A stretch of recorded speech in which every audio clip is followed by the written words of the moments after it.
الحمد لله نحمده ونستعينه ونستغفره ونؤمن به ونتوكل عليه ونعوذ بالله من شرور انفسنا ومن سيئات اعمالنا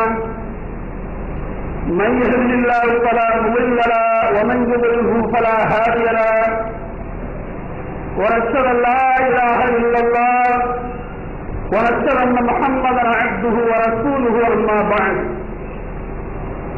فقد قال الله تعالى في القران العظيم الفرقان المجيد يا ايها الذين امنوا اتقوا الله حق تقاته ولا تموتن الا وانتم مسلمون يا ايها الناس اتقوا ربكم الذي خلقكم من نفس واحده وخلق منها زوجها وبث منهما رجالا كثيرا ونساء واتقوا الله الذي تساءلون به والارحام ان الله كان عليكم رقيبا يا ايها الذين امنوا اتقوا الله وقولوا قولا سديدا يصلح لكم اعمالكم ويغفر لكم ذنوبكم ومن يطع الله ورسوله فقد فاز فوزا عظيما فاعوذ بالله من الشيطان الرجيم بسم الله الرحمن الرحيم وإذ يرفع إبراهيم القواعد من البيت وإسماعيل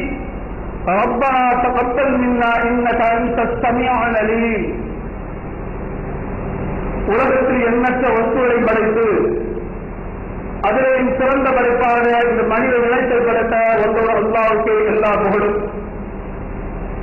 இறுதி தூதர் பெருமான முஹம்மது முஸ்தபா ரசூலுல்லாஹி கரீம் ஸல்லல்லாஹு அலைஹி வஸல்லம் அவர்கள் மீதும் அன்னாரை அடிச்சுவடுகளை அப்படியே பின்பற்றி வாழ்ந்த உத்தம சத்திய சஹாபாக்கள் மீதும் சஹாபிய பெண்மணிகள் மீதும் குறிப்பாக ஜும்மா உரையில் அமர்ந்து கொண்டிருக்கின்ற அல்லாஹ்வின் இறை நேசர்கள் மீதும் அந்த ஏக இறைவனின் சாந்தியும் சமாதானமும் என்றென்றும் நின்று நிறுத்துமாக.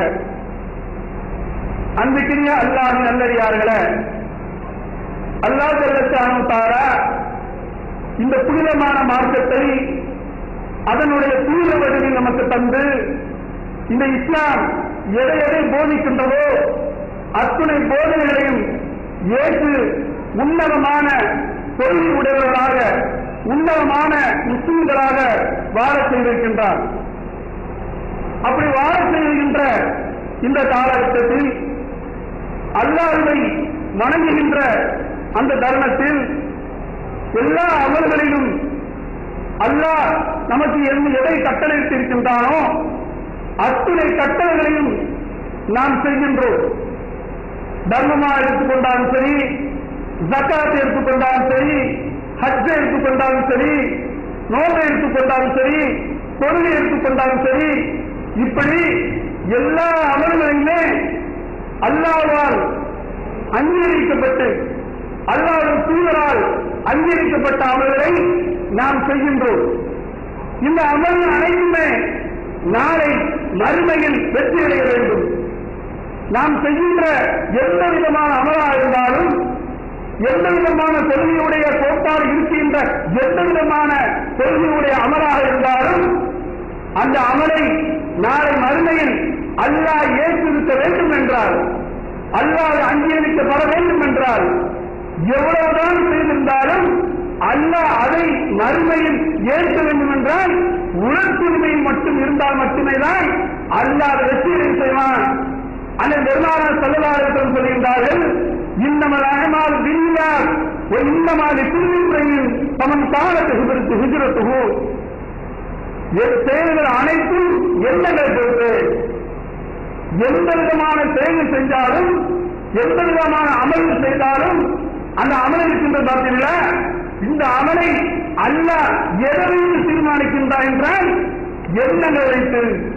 தர்மம் செய்தாலும் அந்த தர்மம் செய்கின்றன, இந்த தர்மத்தை எதற்காக செய்கின்றான், ஒரு அமலை எதற்காக செய்கின்றான், தொழுகையை எதற்காக செய்கின்றான், நோன்பை எதற்காக செய்கின்றான், இதை எல்லாமே அல்லாஹ் எதற்கு தீர்மானிக்கின்றான் என்றால் அவனுடைய எண்ணம் சரியா இருக்கிறா, உணர்வு செய்கின்றானா, அதை கரெக்டா இருக்கின்றானா, இதை வைத்துத்தான் அல்லாஹ் மறுமையில அதை சேர்த்திருக்கின்றான். அது சொல்லிவிட்டு அந்த பெருமாள் சொல்கின்றார்கள், ஒவ்வொரு மனிதனுக்கும் அவன் எண்ணெல்லாம் கிடைக்கும். எதை இணைந்து அவன் செய்கின்றானோ, எந்த ஒரு காரியத்தை இணைந்து ஒரு அமல் செய்கின்றானோ அதுதான் அவனுக்கு கிடைக்கும். அதற்கு மாறாக எதுவும் கிடைக்காது என்று அல்லாஹ்வின் தூதர் சொல்லிவிட்டு சொல்கின்றார்கள். ஒரு ஹிஜ்ரத் செய்கின்றார், அந்த ஹிஜ்ரத் எதை நோக்கமாக செய்கின்றாரோ, எதை அடைய வேண்டும் என்பதற்காக செய்கின்றாரோ அது கிடைக்கும். உலகத்தை விரும்புவதற்காக ஹிஜ்ரத் செய்கிறார் என்றால் அதுவும் கிடைக்கும். ஒரு பெண்ணை சும்மா முடிவதற்காக ஹிஜ்ரத் செய்கின்றார், அப்படி என்றால் அது அவருக்கு கிடைக்கும். ஆனால் ஹிஜ்ரத்துடைய நன்மை கிடைக்காது. ஹிஜ்ரத்னா என்ன? ஹிஜ்ரத் சாதாரண விஷயமா? ஒரு நாட்டில் இருந்து மார்க்க பிரச்சாரம் செய்ய முடியல, சத்திய கொள்கையை சரியாக ஈடுபட முடியல, மக்களுடைய எதிர்ப்புகள் இருக்கின்றது. எனது மார்க்கத்தை நிலைநாட்டக்கூடிய எந்த விதமான காரியங்களும் இந்த நாட்டில் இல்ல, இந்த ஊரில் இல்ல. அல்லாஹ்வுடைய மார்க்கத்தை நிறைவேற்றுவதற்காக இன்னொரு நாட்டுக்கு செல்கின்றார்களே, இப்படியாப்பட்டதுதான் உன்னதமான ஹிஜ்ரத். இந்த ஹிஜ்ரத்துக்கு அல்லாஹ் கொடுக்க வேண்டிய நன்மை இருக்கின்றதே, பட்டியலிட முடியாது. அப்படியாப்பட்ட அந்த ஹிஜ்ரத்தை நீ செய்திருந்தால் அல்லாஹ்வுடைய தூதர் எப்படி கொண்டு வராங்க பாத்தீங்களா? உள்ளத்தை அப்படி பேசிக்கும் பொழுது எந்த அளவுக்கு கொண்டு வருகின்றார்கள். இந்த ஹிஜ்ரத்தை நீ செய்திருந்தாலும், இந்த நாட்டை விட்டு, சொந்தத்தை விட்டு, ஒரு சொத்துக்களை விட்டு, மனைவி மக்களை விட்டு, எல்லாத்தையும் விட்டு விட்டு ஏகத்துவத்தை நிலைநாட்டுவதற்காக இன்னொரு நாட்டுக்கு போகிறாயே, அந்த நாட்டில் நீ போது சாதாரண விஷயமா? எல்லாத்தையும் கூட்டி எடுத்துட்டு போறப்பா நீ அங்க போகின்றாய் என்றால் அது எப்படி இருக்க வேண்டும்? அந்த ஹிஜ்ரத்துடைய தன்மை எப்படி இருக்க வேண்டும்? அல்லாஹ்வுக்காக செய்கின்ற அந்த ஹிஜ்ரத்தில் எந்த கலப்படம் இருக்கக்கூடாது. அல்லாஹ்வுக்காக செய்கின்றார் என்று மட்டும் உறுதியாக நினைத்து சென்றிருந்தால் அது முழுமையாக அவனுக்கு கிடைக்கும் என்று அல்லாஹ்வுடைய தூதர் சொல்றாங்க. மக்காவிலிருந்து மதீனாவுக்கு ஹிஜ்ரத் செய்கின்ற பொழுது அல்லாஹ்வுடைய தூதர் சொல்கின்ற வார்த்தையை பார்க்க வேண்டும். ஒரு பெண்ணை மணக்குவதற்காக, திருமணம் முடிப்பதற்காக நீங்கள் ஹிஜ்ரத் செய்தால் அது கிடைக்கும். ஆனா ஹிஜ்ரத் நன்மை கிடைக்காது. உலகத்துடைய அந்த அளவுக்கு அண்ணன் பெருமானார் ஸல்லல்லாஹு அலைஹி வஸல்லம் சொல்கின்றார்கள். அல்லாஹ் திருமலை சொல்றான், இது எருசோ இப்ராஹிம் கவாயில் மினல் பைத் வ இஸ்மாயில். மக்காவுல இப்ராஹிம் நபியும் இஸ்மாயில் நபியும் புனர்நிர்மாணம் செய்கின்றார்கள். அந்த ஆலயத்துடைய அடித்தளத்தை அல்லாஹ் அப்படி பட்டியலிடுறான். ஆலயத்தை அடித்தளத்தை உயர்த்துகின்றார்கள். அப்படி உயர்த்துகின்ற பொழுது துஆ கேட்கின்றார்கள். ரப்பனா தகப்பல் மின்னா இன்னக அன்த ஸமீஉல் அலீம். இறைவா, இப்பணியை ஏற்றுக்கொள்வாயாக, இந்த பணியை உனக்காகவே செய்கின்றேன், இது முழுமையாக ஏற்றுக்கொள்வாயாக என்று அல்லாஹ்வுடைய தூதர் இப்ராஹிம் நபி அவர்களும் இஸ்மாயில் நபி அவர்களும் பிரார்த்தனை செய்கின்றார்கள். இன்றைய உலகத்தில் பாருங்க, அல்லாஹ்வுடைய பள்ளியை கட்டி வச்சுட்டாங்கன்னா அடிக்கிற பெருமை.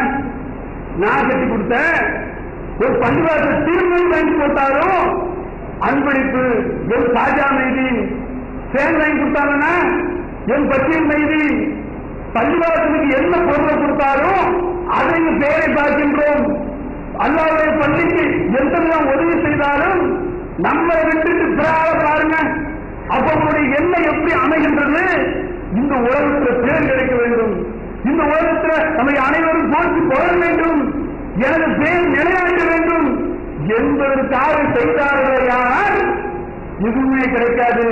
அப்ப இப்ராஹிம் நபி அந்த கல்பாவை புனர்நிர்மா பண்ணி உயர்த்துகின்றார்கள். அப்படி எழுத்து விட்டு அல்லாஹ்வை பிரார்த்தனை செய்கின்றார். யா அல்லாஹ், இந்த பள்ளியை உனக்காக எடுத்திருக்கின்றேன், இந்த அடித்தளத்தை உனக்காக எடுத்திருக்கின்றேன், இதனை ஏற்றுக்கொள்ளு.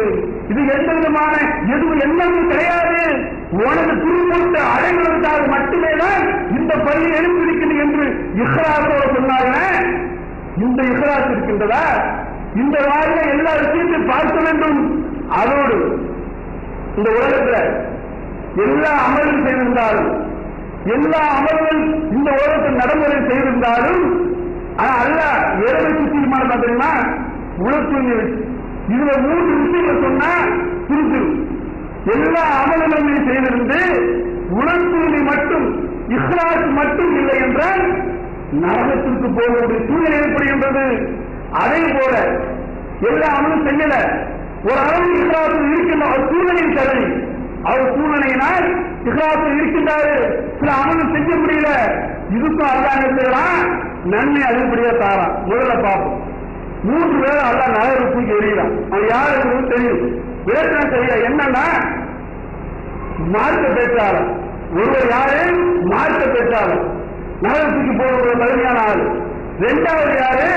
தர்மம் செய்யக்கூடியவர். 3வது யாரு? ஷஹீத். இந்த 3 பேரையுமே அல்லாஹ் நரகத்துக்கு எறிகிறான். என்ன தெரியுமா? அது கேட்கிற நரகத்துக்கு போய் மார்க்க பேச்சாளர் யாருல? உனக்காக மார்க்க பிரச்சாரம் செய்தேன், உனது சத்தியத்தை நிலைநாட்டுவதற்காக செய்தேன், உனது மார்க்கத்தை மூலமுழுக்கு சந்தோஷத்தை எல்லாவற்றையும் உனது ஏகத்துவத்தை நிலைநிறுத்துவதற்காக நான் செய்தேனே, இன்னையாக நரகத்துக்கு போற அல்லாஹ் கேட்கலாம், எனக்காண்டி அப்பா செஞ்ச, எனக்காக நீ மார்க்கத்தில் செஞ்சியா, எனக்காக நீ பிரச்சாரம் செய்தியா, எனக்காக சத்தியத்தை நிலைநாட்டினாயா? இல்லவே இல்லை. நீ மார்க்க பேச்சாளர் என்று போட்டி போட வேண்டும், ஒரு பெயரை சுருக்க வேண்டும் என்பதற்காக வேண்டிதான் இந்த பிரச்சாரத்தை ஏன் செய்தாய்? அது உலகத்தில் எல்லாமே கிடைச்சிருச்சு, நீ எதுவுமே பார்க்க முடியாது. எனக்காக செய்தாய். நீ உன்னை எல்லாரும் உன்னை போற்ற வேண்டும், உனது பெயரை உச்சரிக்க வேண்டும். இவர் பேசினால் சூப்பர், இவர் பேச அடிக்க முடியாது என்று மக்களால் போட்டு புகழப்பட வேண்டும் என்பதற்காக வேண்டிதான் இந்த களத்தில் என்ற நீ உலகத்திலே நீ கேட்டது அல்லாமே எல்லாம் விருதுகள் எல்லாம் கிடைத்துவிட்டது. எனக்காக செய்திருந்தா உனக்கு பேசிருக்க மாட்டப்பா, எனக்காக நீ செய்திருந்த ஒன்றை இந்த இடத்துல நிக்க வைக்க மாட்டேன் அல்ல சொல்லுவாங்க. சிந்திச்சு பாருங்க. அப்ப இந்த உலகத்தில் நாட்டுப்படுத்த செய்யக்கூடியதை எடுத்து பாருங்க. சிரித்து வைத்தாரா? இணைக்கக்கூடிய காரியம் ஏதாவது ஒன்று இருக்கிறதா? விதத்தான காரியம் செய்தாரா? ரசூலுல்லாஹி சொன்னார்ல, மார்க்க பிரச்சாரம் செய்யக்கூடிய நரகத்தில் இருப்பார் என்று. அப்படியாப்பட்ட தர்மத்தை இருக்கக்கூடிய மார்க்க பிரச்சாரம் செய்யக்கூடியவர் இந்த வார்த்தையை திருப்பி போட்டு பாருங்க. ஏதாவது ஒன்று இருக்குமா? இணைக்கக்கூடிய காரியம் இருக்குமா? விதத்தான காரியம் இருக்குமா? வேலை திருமணத்தில் அவர் கலந்தாரா? முடித்தாரா? எதுவும் இல்லையே. அப்ப சத்திய பிரச்சாரத்தை செய்யக்கூடியவரா மட்டும் இருந்தாரு. அப்படி இருந்திருந்தும் என்ன இல்லங்க? இஹ்லாஸ் இல்ல. அல்லாஹ்வுக்காக மார்க்கத்தை கையெழுக்கிற உலகம் விரும்ப வேண்டும் என்பதற்காக எடுத்திருக்கின்றாரு. அதனுடைய பின்னூட்டம் அழகாக தெரிகின்றது. போன நரகத்திலிருந்து அல்லாஹ் தூக்கி எறிகிறான். அடுத்து பாருங்க, தர்மம் செய்யக்கூடியவர். தர்மம் எப்படியாப்பட்டு வருவோம்? அல்லாஹ் கொடுத்திருக்கான் பாத்தீங்களா அறுப்படை. அது முக்கியமான அறுப்படை தர்மத்தில் உண்டு. இன்னைக்கு எல்லா இடத்தையும் பார்க்கலாம். வசதி வாய்ப்பு பெறுகிறது என்றால் அது அல்லாஹ்வுடைய பெரிய அறுப்படை. இந்த அறுப்படை ஒருத்தர் கொடுத்திருந்து அது தர்மங்கள் ரீதியாக செய்கின்றார் பாத்தீங்களா, தான தர்மங்கள். இந்த தர்மத்தை கூட இன்னைக்கு கலப்படம் அப்படியே கலக்குது. பெருமை என்ற பகலுக்கு உள்ள வருகின்றது. நான் 1,50,000 கொடுத்தேன் என்றால் இதில் பேர் வர வேண்டும், 10,000 கொடுத்த எனது பேர் வர வேண்டும், நான் காசு கொடுப்பது உலகத்தில் மக்கள் பார்க்க வேண்டும் என்பதற்காக என்று தெரிகின்றது என்றால் இஹ்லாஸ் இல்ல, சத்தியம் இல்ல. அப்ப என்ன நடக்குது? இந்த தர்மம் செய்யக்கூடியவரை அல்ல என்ன செய்யறான்? நரகத்தை தூக்கி எறிகிறான். என்ன காரணம்? அப்ப என்ன இல்ல? இஹ்லாஸ் இல்ல. அல்லாஹ்வுக்காக செய்கின்ற என்ற அந்த எண்ணம் இல்ல. உலகத்திற்காக, உலகத்துடைய பலத்திற்காக, பெருமைக்காக செய்வார்களேயானால் நரகத்தில் போவது சூழ்நிலை கண்ணு முன்னால் தெரியுது. இன்னொரு அதிர்ச்சியை விளங்குவோம். நரகத்திலிருந்து பாதுகாப்பு பெற வேண்டும் என்றால் ஒரு பேரிச்சம் பழத்து பாத்தீங்களா? இந்த பேரிச்சம் பழத்தினுடைய துண்டு என்ன வரும்? ஒரு பேரிச்சம் பழத்தை 8 பிரிச்சு ஒன்னு தர்மம் செய்ய பாருங்க. இதை கொடுத்தாலும் நரகத்திலிருந்து பாதுகாப்பு பெறக்கூடிய சூழ்நிலை ஏற்படுகின்றது. அப்படியாப்பட்ட உயர்வையான தர்மம், உயர்த்தக்கூடிய அந்த தர்மம் தேர்தலினால் கோடிக்கணக்கான லட்சக்கணக்கான ரூபாயை கொடுப்பதினால், சொத்துக்களை கொடுப்பதினால் ஏற்படுகின்ற விளைவு உழைப்புரிமை இல்லாததினால், கலப்படம் உருவாவதனால் மறுமையிலே நரகத்தில் தள்ளக்கூடிய சூழ்நிலை உருவாகின்றத. அப்ப அல்லாஹ் எடுத்துக்கிறான், நீ எனக்காக செய்யல, எனக்காக தர்மம் செய்யல, எனக்காக நீ சொல்லியிருந்தால் உன்னை பேச மாட்டேன். சிந்திச்சு பார்க்க வேண்டும். எவ்வளவு தர்மம் செய்ய இருந்தாலும் உழைப்பையுமே அல்லாஹ் பார்க்கிறான். அடுத்து பாருங்க, அது அடுத்து என்ன? ஷஹீத். ஷஹீதுங்கிறது எப்படியாப்பட்ட ஒரு தியாகம், உயிர் தியாகம். ஒரு சொத்தை கொடுப்பான், பொருளாதாரத்தை கொடுப்பான், இன்னும் பிற காசு தானம் திறந்து கொடுத்து கொண்டே இருப்பான், உயிரை கொடுப்பான். வார எடுத்து தடுத்து வர்றப்ப எனக்கு சொத்து கொடுக்குறியா, உயிரை குடிய கேட்ட என்ன சொல்லுவோம்? சொத்தை ஃபுல்லா எடுத்துக்கப்பா, என்ன விட்டு விடு, என் உயிரை விட்டு விடு என்று சொல்லக்கூடிய சூழலை பார்க்கும். இப்படியாப்பட்ட உயிரை அல்லாஹ்வுக்காக கொடுத்திருக்கின்றார். இந்த தியாகம் எப்படியாப்பட்ட தியாகம்? இந்த தியாகத்தை அல்லாஹ் சூழல் சொல்றாரு. இந்த மாதிரி தியாகம் செய்திருந்தாலும் அல்லாஹ் எதை பார்க்கிறான்? உலகத்தையுமே பார்க்கிறான். இந்த சூழ்நிலை மட்டுமில்லை என்றால் நான் எடுத்து போகிற சூழ்நிலை ஏற்படுகின்றது. சிந்திச்சு பாருங்க. இந்த 3 பேருடைய கேட்டதை எடுத்து பாருங்க, அவங்க செயலை எடுத்து பாருங்க. அழகாக அல்லாஹ்வுக்கு மட்டும்தான் இருக்கின்றார் என்று தெரிகின்றது. மார்க்க பிரச்சாரத்தில் செய்யக்கூடியவரும் அல்லாஹ்வுக்காக செய்கின்றார் என்று தெரிகின்ற வெளிப்படையாக அல்லாஹ் தூதர் சொல்லக்கூடிய வார்த்தையை பார்க்க வேண்டும். அவர் செய்கின்ற அனைத்து காரியமுமே வெளிப்படையாக தெரியுது. நன்றாக செய்கின்றார், அல்லாஹ்வுக்காக செய்கின்றார், அல்லாஹ்வுக்காக தர்மம் கொடுக்கின்றார், அல்லாஹ்வுக்காக மார்க்க பிரச்சாரம் செய்கின்றார், அல்லாஹ்வுக்காக செயலாற்றுகின்றார், உறுதியாக பண்ணுகின்றார். ஆனால் இதுல சின்னோட்டம் தெரிகின்றன, மறைவு ஒன்று தெரிகின்றன. அப்ப எது இல்லாதனால் அழைத்து போகிற சூழ்நிலை ஏற்படுகின்றது. உலக தூய்மை இல்லாதனால், இறையச்சம் இல்லாததினால், அல்லாஹ்வுக்காக செய்கின்ற என்ற அந்த பண்பு இல்லாததினால் ஏற்படுகின்ற விளைவில் நான் யாருக்கு சந்திக்கக்கூடிய சூழ்நிலை ஏற்படுகின்றது. அடுத்து பாருங்க, எல்லா நன்மையும் செய்ய முடியல, சில நன்மையும் செய்ய முடியல. அப்படி செய்யவில்லை என்றாலும் அல்லாஹ் என்ன செய்யறான்? நன்மை அதிகமா தர்றான். அது எப்படி இருந்தால் உலக தூய்மை இருந்தால் அது என்னன்னா, அது ஒரு உதாரணம். டபுள் போர். இந்த டபுள் போரை பற்றி அனைவருக்கும் தெரியும். அது எப்படியாப்பட்ட போது, எப்படியாப்பட்ட காலத்தில் நடக்கிறது, அந்த காலம் எப்படியாப்பட்ட காலம், டபுள் என்ற இடம் எப்படியாப்பட்ட இடம், மதீனாவிலிருந்து 200 கிலோமீட்டர். அந்த தபூக் என்ற நகரம், அந்த இடம் மதீனாவில் இருந்து 200 கிலோமீட்டர் உள்ள தூரம். அது மட்டுமல்லாம அந்த தபூக் போர் நடக்குது பாத்தீங்களா, அந்த போர் நடக்கக்கூடிய நேரம் கடுமையான வெயில் சூழ்ந்த காலம், கடுமையான வெப்பம் சூழ்ந்த காலம், பேரிச்சம்பழங்களை அறுவடை செய்யக்கூடிய காலம். அந்த காலம் எப்படியாப்பட்ட காலம்? பேரிச்சம்பழத்தை அறுவடை செய்யக்கூடிய காலம்.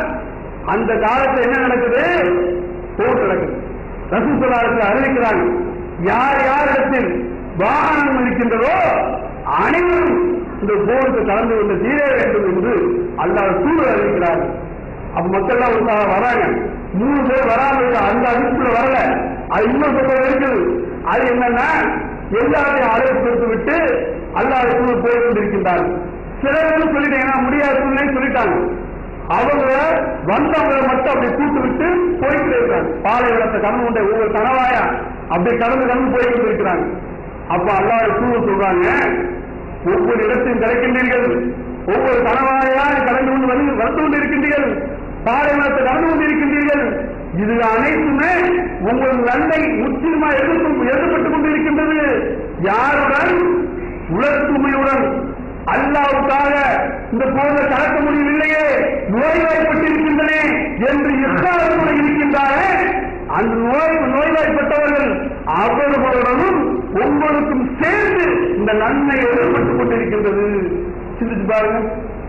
அப்ப அவர்கள் போல கலக்க முடியல, நோய்வாய்ப்பட்டிருக்கின்றாரு. ஆனா உள்ளத்தை எந்த அளவுக்கு தூய்மைப்படுத்திருக்கின்றார்?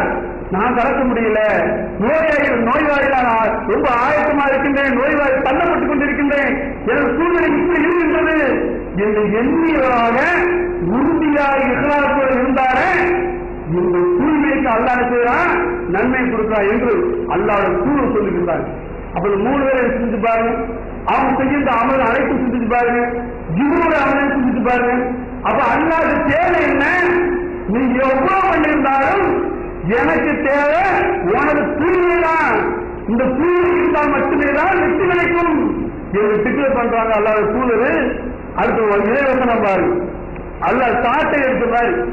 உலகத்துமை எப்படி இருக்குங்கிறத அல்லாஹ் அப்படி பிரித்து சொல்றான். என்ன சொல்ற? மாசி அனுப்பிக்கும் உங்கள் உள்ளங்கள் உள்ளதை நீங்கள் வெளிப்படுத்தினால் அதை எப்படி கொண்டு வரலாம் பாருங்க. ஒவ்வொரு உள்ளங்கள் உள்ளதை நீங்கள் வெளிப்படுத்தினாலும் அல்லது மறைத்துக் கொண்டாலும் அல்லாஹ் நாளைக்கு மறுமையில அதை பத்தி விசாரிப்பான். சிந்திப்பாரு. வெளிப்படையான அமல்கள் இருக்கிற விஷயங்களை வச்சு கண்டுபிடிச்சிடலாம். கரெக்டா இருக்கிறாரு, சூப்பரா இருக்கிறாரு அப்படின்னு. உள்ளத்தில் இருக்கிறவன் யாருக்கு தெரியும்? ஆனால் அதையும் அல்லாஹ் நாளைக்கு மறுமை என்ன செய்வானாமா? விசாரிப்பான். நாடுறவங்கள நான் கண்டிப்பேன், நாடுறவங்க மன்னிப்பேன். உள்ளத்தை பத்தி பேசும் பொழுது நான் நினைச்ச அதை பத்தி விசாரிப்பேன், நான் நினைச்ச அதை விட்டுருவேன். கரெக்டா இருந்துக்க, எனக்காக செய்யறாங்க செய்யி, அப்படின்னா தமிழரு அப்படித்தானே இருக்குது. இன்னொரு வருஷம் அல்லாஹ் சொல்றான், உலகத்தை கலத்தின இன்சான ஒரு நாயனம மாற்று ஒத்து பிகி நப்சு உனக்கு அத்தனை இலை மிகவில் வரி. மனிதனை நாம் தான் படைத்தோம். அல்லாஹ் சொல்ற ஒரு வார்த்தை பாருங்க, மனிதனை நாம் தான் படைத்தோம். மனிதனுடைய மனம் என்ன எண்ணுகின்றது என்பதையும் நாம் அறிகின்றோம். மனிதன் மனதை பத்தியும் உள்ளத்தை பத்தி இன்னைக்கு பரவலாக வெளிப்படையாக வச்சு கண்டுபிடிக்கிறோம். ஆனா அல்லாஹ் சொல்றான், இவன் நடிக்கிறானா இல்லையாங்கிறது எனக்கு தாண்டா தெரியும். நான் தான் படிச்சிருக்கிறேன், அவனை படைச்சது நானு, நான் டிக்ளேர் பண்ணுவேன்.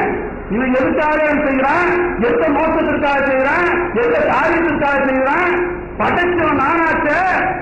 உலகது மனம் இன்சான நாயமாத்து ஒத்து மனிதனை நாம் தான் படைத்தோம். அவரது மனம் என்னென்ன எண்ணுகின்றது என்பதை நாம் அறிகின்றோம். அதை சொல்லிட்டு அல்லாஹ் சொல்றான் பாருங்க, நாம் அவனுக்கு பிடரி நரத்தை விட நெருக்கமாக இருக்கின்றோம். அல்லது வார்த்தை பாரு, உள்ளத்தை பற்றி அப்படியே பட்டியலிட்டு இந்த வார்த்தை சேர்ந்து சொல்றான். அவனது மனம் என்ன என்ன இந்த எந்த நாம் அறிகின்றோம். அவனுக்கு பிடரி நரம்புக்கு பார்த்தீங்களா, அதை விட நெருக்கமாக இருக்கின்றோம். முடியுமா? உலகத்தில் அமர்வு செய்யறேன், தர்மம் செய்யறேன், அது பண்றேன், இது பண்றேன், எல்லாம் செய்திருந்தாலும் அல்ல எதை வச்சு தீர்மானிக்கிறான்? உள்ளது. நான் அவனுக்கு நெருக்கமா இருக்கிறேன், அவனுடைய செயல் அனைத்து நான் பார்த்து கொண்டு இருக்கின்ற தப்பிக்க முடியாது.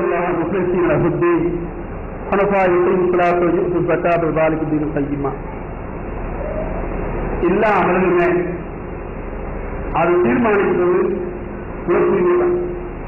அந்த தூய்மை மட்டும் இருந்தால்தான் மறுமையில் வெற்றி அடைய முடியும் என்பது கடந்த முறையில் பார்த்தோம். இது ஒரு வசனம். அல்லாஹ் சொல்றான், வணக்கத்தை அல்லாஹ்வுக்கு கலப்பற்றதாக்கி வணங்குமாறு, உறுதியாக இருக்குமாறு, தொழுகை நிலைநாட்டுமாறு, ஜக்காத்தை கொடுக்குமாறு தவிர அவருக்கு வேறு கட்டளை இடப்படவில்லை. செய்யுமா, இதுவே மாற்றமாகும், இதுவே நேரான வழியாகும். அப்ப அல்லாஹ் என்ன சொல்றாரு? நீ தொழுதாலும் சரி, ஜக்காத்து கொடுத்தாலும் சரி, தர்மத்தை செய்தாலும் சரி, எல்லாம் செய்திருந்தாலும் அதுல என்ன இருக்கக்கூடாது? கலப்படம் இருக்கக்கூடாது. கலப்படம் எந்த இதுவும் பார்க்கக்கூடாது. 1 லிட்டர் பால் இருக்குது, அந்த 1 லிட்டர் பால்ல 10 மில்லி ரசம் ஊத்துனா குடிக்கணுமா? முடியாது. ஏன்? விஷம் கலந்து இருக்குது, நான் குடிக்க மாட்டேன் என்று சொல்லக்கூடிய இந்த உலகத்திலேயே அல்லாஹ் அப்படி பிரிஞ்சு போடுறான்.